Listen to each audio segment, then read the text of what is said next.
सिंध में पानी जी खोट शिद्दत इख्तियार करे वई। सिंध हुकूमत पंहिंजी हुकूमत में इरसा ते हिस्से जो पानी न ॾियण जो इल्ज़ाम हयो आहे।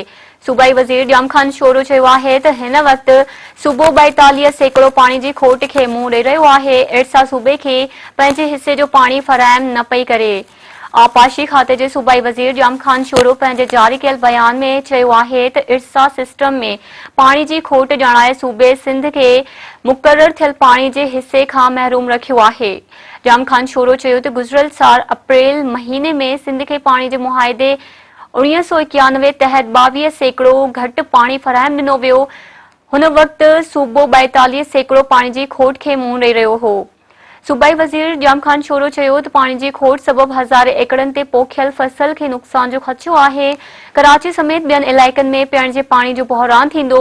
हुन वधीक चयो त 1991 जे पाणी मुआहदे तहत सिंध खे पंहिंजे हिसे जो फौरी पाणी फराहम कयो वञे त जीअं पाणी जे बहिरान ते ज़ाब्तो आणे सघिजे।